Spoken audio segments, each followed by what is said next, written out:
ठीक है, while loop in सी। जैसा फॉर लूप होता था, फॉर लूप में क्या क्या चीजें होती है, जब हम लोग फॉर लिखते हैं तो उसमें क्या क्या चीज रहता है, ऐसे लिखते हैं ना फॉर, उसके बाद ब्रैकेट लगाते हैं, तो इस ब्रैकेट के अंदर क्या क्या रहता है, इसमें तीन पार्ट होते हैं। सबसे फर्स्ट पार्ट क्या होता है,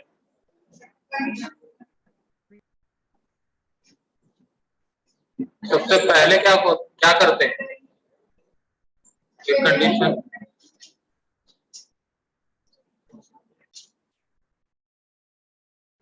ठीक है, फॉर लूप को मैं डिटेल में बता रहा हूं, इसको ध्यान से समझना। ठीक है, देखो सबसे पहले हम लोग एक वेरिएबल बनाते हैं आई। आई एक स्टैंडर्ड वेरिएबल है जिसको हम लोग लूप में यूज करते हैं। ठीक है, इस वेरिएबल को हम लोग या तो काउंटर वेरिएबल बोलते हैं, ठीक है, या फिर लूप वेरिएबल बोलते हैं। क्या बोलते हैं, काउंटर वेरिएबल या फिर लूप वेरिएबल। ठीक है, अलग अलग बुक्स में किसी में काउंटर लिखा होगा, किसी में लूप वेरिएबल लिखा होगा। ठीक है, दोनों ही हम लोग इसको बोलते हैं। फिर उसके बाद हम लोग सिंटेक्स स्टार्ट करते हैं, फॉर लिखते हैं। फॉर एक कीवर्ड होता है, क्या होता है, फॉर एक कीवर्ड है। ठीक है, 32 कीवर्ड्स अवेलेबल होते हैं प्रोग्रामिंग इन सी में। 32 में से एक कीवर्ड क्या है, फॉर। ठीक है, अब इस फॉर में, इस ब्रैकेट के अंदर इसके तीन पार्ट होते हैं, मतलब यहाँ पे हम लोग तीन टाइप के एक्सप्रेशन लेते हैं। ठीक है, क्या लेंगे, थ्री एक्सप्रेशन यहाँ पे हम लोग देते हैं। एक्सप्रेशन वन जिसको हम लोग बोलते हैं इनिशियलाइजेशन। ठीक है, एक्सप्रेशन टू कंडीशन होता है। ठीक है, एक्सप्रेशन थ्री क्या होता है, इंक्रीमेंट और डिक्रीमेंट। ठीक है, तीन एक्सप्रेशन यहाँ पे हम लोग देते हैं, ध्यान से समझना इसको। इनिशियलाइजेशन मतलब ये लूप कहां से स्टार्ट होने वाला है, मतलब उसका स्टार्टिंग पॉइंट। कंडीशन होगा, हम लोग कुछ ऐसा कंडीशन देंगे जहां पे जाके लूप रुक जाएगा। ठीक है, इंक्रीमेंट या डिक्रीमेंट हम लोग इसलिए देते हैं ताकि हम लोग का जो लूप है कितना स्टेप चल रहा है वो हम लोग बता सके। ठीक है, एक स्टेप चल रहा है, दो स्टेप चल रहा है, तीन स्टेप चल रहा है, वो हम लोग यहाँ पे डिफाइन करेंगे। समझ में आया, तो तीनों एक्सप्रेशन को हम लोग सेपरेट करते हैं सेमीकोलन से। कैसे सेपरेट करेंगे, सेमीकोलन से। ठीक है, सेमीकोलन से हम लोग इसको सेपरेट करेंगे। समझ में आया सिंटैक्स। फिर उसके बाद यहाँ पे जो ब्रैकेट लगाए इसको हम लोग या तो हम लोग फॉर ब्लॉक बोल सकते हैं, या फिर हम लोग इसको बॉडी ऑफ द लूप बोलते हैं। क्या बोलते हैं, बॉडी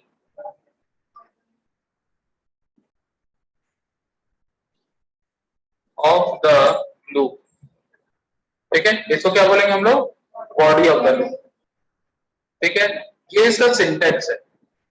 क्या है, सिंटैक्स है। हम लोग ने ये जो वेरिएबल बनाया हुआ है, इसी वेरिएबल को हम लोग इस लूप के अंदर यूज करते हैं। ठीक है, हम लोग जो भी इंक्रीमेंट डिक्रीमेंट करना है, इनिशियलाइजेशन करना है, कंडीशन देना है, सब के सब हम लोग इसी वेरिएबल को यूज करके बनाते हैं। ठीक है, मतलब मान के चलो ये आई जो है ये ड्राइवर होता है इस फॉर नाम की गाड़ी का। ठीक है, यही उसको चालू भी करेगा, यही उसको रोकेगा भी, और कितना उसको चलाना है वो भी यही डिसाइड करेगा।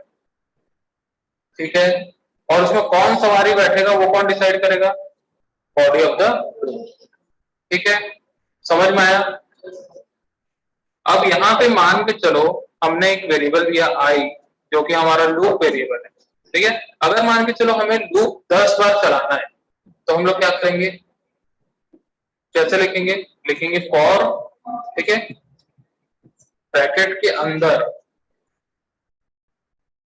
हम लोग क्या लिखेंगे, लूप को हमें 10 बार चलाना है। ठीक है, इस लूप को हम लोग या तो 0 से स्टार्ट कर दें, ठीक है, या तो हम लोग 1 से भी कर सकते हैं, कोई भी पॉइंट से स्टार्ट कर सकते हैं। ठीक है, अगर मान के चलो मैं 1 से करता हूं, ठीक है, तो लूप हमें पता है कि 10 बार चलाना है। ठीक है, क्या करना है, लूप हमें 10 बार चलाना है, हमें पता है।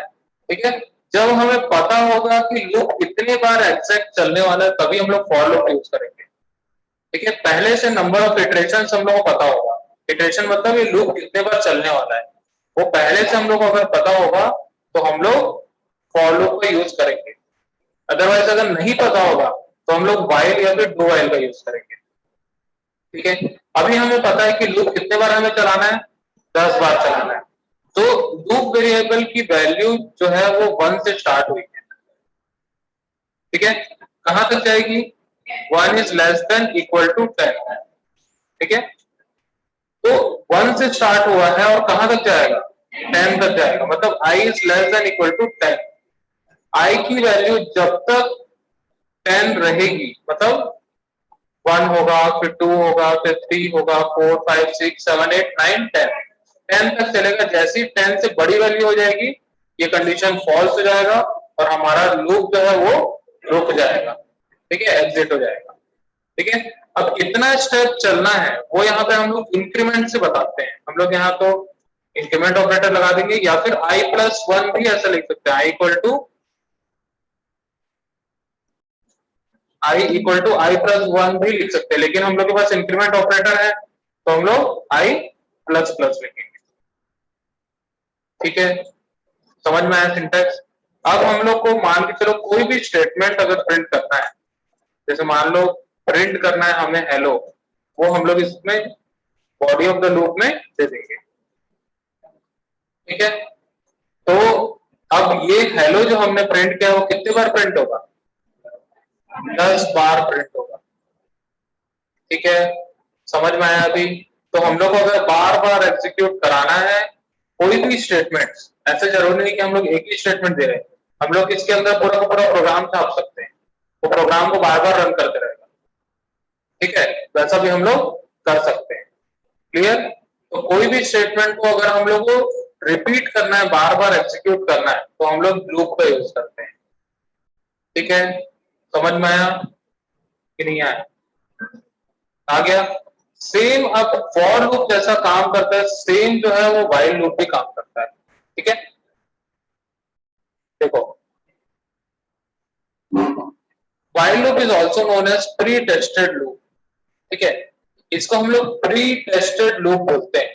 व्हाइल लूप को क्या बोलेंगे हम लोग, प्री टेस्टेड लूप। इसको पहले से टेस्ट कर लिया गया है, मतलब जो इसमें कंडीशन हम लोग देंगे, ठीक है, उसको वो पहले टेस्ट करेगा। ठीक है, अब वो कैसे करेगा वो हम लोग देखेंगे। ठीक है, in general a loop allows a part of the code to be executed multiple times depending upon the given boolean condition। ठीक है, जैसे फॉर लूप हम लोग यूज करते थे उसमें हम लोग कंडीशन देते थे, कंडीशन अगर ट्रू रहेगा तब तक वो लूप चलते रहेगा, जैसे कंडीशन फॉल्स होगा तो लूप रुक जाएगा। ठीक है, सेम वैसे ही यहाँ पे भी व्हाइल लूप में भी सेम वही काम करता है। ठीक है, अब हम लोग सिंटैक्स पाते हैं इसमें, क्या है सिंटैक्स। ठीक है, हम लोग लिखते हैं व्हाइल, उसके बाद देते हैं कंडीशन, उसके बाद यहाँ पे ब्लॉक बनाते हैं। ठीक है, ये इसका एग्जैक्ट कंडीशन है जैसा सी कंपाइलर में डिफाइन किया गया है। ठीक है, लेकिन हम लोग यहाँ पे इनिशियलाइजेशन कहाँ करेंगे और इंक्रीमेंट डिक्रीमेंट कहाँ करेंगे वो बता रहा हूँ, उसको ध्यान से। ठीक है, जैसा फॉर लूप में हम लोग इनिशियलाइज करते थे, फॉर में एक ही लाइन में इनिशियलाइजेशन भी होता था, कंडीशन भी होता था, इंक्रीमेंट डिक्रीमेंट होता था। ठीक है, यहाँ पे हम लोग क्या करेंगे, अलग अलग जगह करेंगे। सबसे पहले इनिशियलाइजेशन होगा, जैसे मान लो हम लोग एक वेरिएबल यूज कर रहे हैं इन आई। ठीक है, एक वेरिएबल हम लोग यूज कर रहे हैं किसके लिए, लूप लूप के लिए। ठीक है, तो यहाँ पे हम लोग आई को सबसे पहले इनिशियलाइज कर देंगे, आई इक्वल टू 0 से मैंने इनिशियलाइज कर दिया। ठीक है, इस पार्ट में हम लोग इनिशियलाइजेशन कर रहे हैं। ठीक है, मतलब लूप कहां से स्टार्ट होगा वो हम बता रहे हैं। ठीक है, लूप हमारा स्टार्ट हो चुका है, उसके बाद हम लोग लिखेंगे व्हाइल, उसके बाद इस ब्रैकेट के अंदर हम लोग क्या देंगे, कंडीशन देंगे। ठीक है, व्हाइल के अंदर में हम लोग जो कंडीशन देते हैं, जैसे मान के चलो हमें लूप 10 बार चलाना है, तो हम लोग क्या कंडीशन देंगे, I is less than equal to 10। ठीक है, सेम कंडीशन हम लोग यहाँ पे देती है। अब उसके बाद जो भी हम लोग को स्टेटमेंट एग्जीक्यूट करना है वो हम लोग यहाँ पे लिख देंगे। ठीक है, इस ब्रैकेट के अंदर में। अब बात आती है इंक्रीमेंट और डिक्रीमेंट कहाँ होगा। ठीक है, ये जो क्लोजिंग ब्रैकेट है इसके जस्ट ऊपर में यहाँ पे इंक्रीमेंट किया जाएगा। ठीक है, मतलब बॉडी ऑफ द लूप जो होगा उसका लास्ट स्टेटमेंट क्या होगा, इंक्रीमेंट या डिक्रीमेंट होगा। समझ में आया। तो फॉर जैसा होता था सेम वैसे ही काम करता है व्हाइल। ठीक है, इनिशियलाइजेशन होगा, कंडीशन चेक होगा, ठीक है, स्टेटमेंट एग्जीक्यूट होगा और इंक्रीमेंट या डिक्रीमेंट होगा। समझ में आया कि नहीं आया? आया पक्का? ठीक है, देख लो अच्छे से सिंटेक्स को, अगर कुछ नहीं समझ में आया होगा तो बताओ। किसी भी नंबर को एंटर करके और उसका टेबल प्रिंट कर रहे हैं, टेबल मतलब पहाड़ा। ठीक है, अब देखो यहाँ पे हमने दो वेरिएबल बनाया है, एक आई और एक नंबर। ठीक है, आई को हमने 1 से इनिशियलाइज कर दिया। ठीक है, मतलब लूप कहां से स्टार्ट हो रहा है हमारा? 1 से स्टार्ट होगा। इसी आई को हम लोग इस लूप में यूज कर रहे हैं। ठीक है, हम लोग ने एक मैसेज प्रिंट किया, एंटर ए नंबर। ठीक है, स्कैनफ लिखा हमने और यहाँ नंबर में हमने वैल्यू दे दिया, मान के चलो 50 हमने दिया। ठीक है, फिर उसके बाद हमने यहाँ पे लिखा while i is less than equal to 10। ठीक है, तो लूप हमारा स्टार्ट हुआ 1 से। हम लोग यहाँ पे इनिशियलाइज कर सकते हैं, या तो हम लोग इस व्हाइल के पहले भी कर सकते हैं, कोई दिक्कत नहीं है। आई इक्वल टू 1 से स्टार्ट।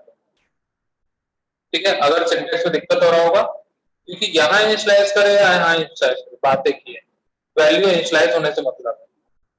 ठीक है, चलो यहाँ कर देते हैं हम लोग। आई इक्वल टू 1 से स्टार्ट हुआ। ठीक है, 1 is less than equal to 10। Condition क्या होगा? ट्रू होगा। प्रिंट करेगा value number multiply by i. ठीक है, तो नंबर है 50, आई की वैल्यू है 1, तो क्या होगा? 50 मल्टीप्लाई बाई 1, तो क्या आएगा आउटपुट? 50। तो 50 प्रिंट हुआ।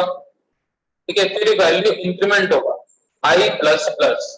ठीक है, आई की वैल्यू है 1, 1 प्लस 1 क्या हो जाएगा? 2 हो जाएगा। अब इसकी वैल्यू हो गई 2। ठीक है, 2 is less than equal to 10। Condition true होगा।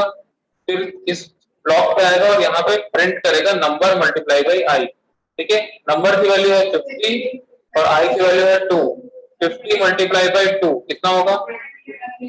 100 होगा। ठीक है, तो क्या प्रिंट करेगा? 100 प्रिंट करेगा। अब फिर से वैल्यू इंक्रीमेंट होगी और वैल्यू अब क्या हो जाएगी? 2 प्लस 1 3 हो जाएगी। ठीक है, 3 is less than equal to 10। Condition क्या होगा?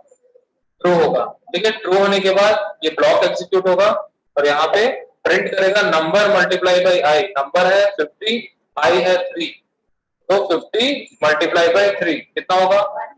150। ठीक है, अब प्रिंट कर दिया 150। फिर उसके बाद इंक्रीमेंट होगा, आई की वैल्यू अब क्या हो जाएगी? इंक्रीमेंट होके 4 हो जाएगा।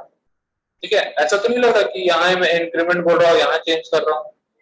ठीक है, कंफ्यूज नहीं होना। ठीक है, इंक्रीमेंट यही हो रहा है। ठीक है, लेकिन ये वैल्यू तो अपडेट होगी। ठीक है, अब 3 से क्या होगी? 4 हो गई वैल्यू। ठीक है, 4 is less than equal to 10। Condition क्या होगा? ट्रू होगा। ठीक है, फिर से यहाँ पे number multiply by I print होगा, तो 4 मल्टीप्लाई बाई 50 कितना होगा? 200 हो जाएगा। ठीक है, 200 होने के बाद यहाँ पे क्या होगा? इंक्रीमेंट होगा। अब 4 प्लस 1 कितना हो जाएगा? 5 हो जाएगा। तो आई की वैल्यू अपडेट होगी, क्या होगी? 5 हो गई। ठीक है, 5 is less than equal to 10। Condition true होगा, तो प्रिंटर में यहाँ पे प्रिंट करेगा नंबर मल्टीप्लाई बाई आई। तो नंबर है 50, आई है 5, कितना होगा? 250। ठीक है, प्रिंट करेगा 250। ठीक है, तो इस प्रकार से चलते जाएगा और कहां तक जाएगा? I is less than equal to 10, मतलब आई की वैल्यू जब तक 10 के बराबर होगी, ठीक है, या छोटी वैल्यू होगी, मतलब 1 से लेकर 10 तक के बीच, तब तक ये लूप चलते रहेगा। ये कंडीशन ट्रू रहेगा। जैसे ये कंडीशन फॉल्स हो गया, मतलब फॉल्स कब होगा? जब 10 प्लस 1 होके वैल्यू हो जाएगी 11। ठीक है, 11 is less than equal to 10, क्या होगा? फॉल्स हो जाएगा और उस केस पे लूप जो है वो एग्जीक्यूट नहीं होगा और लूप एग्जिट हो जाएगा। ठीक है, समझ में आया कि नहीं आया? आ गया? ठीक है, सेम चीज है जैसा फॉर के पास सिंटेक्स चेंज है और कुछ नहीं। ठीक है, और वही चीज तुम लोग याद नहीं रखते।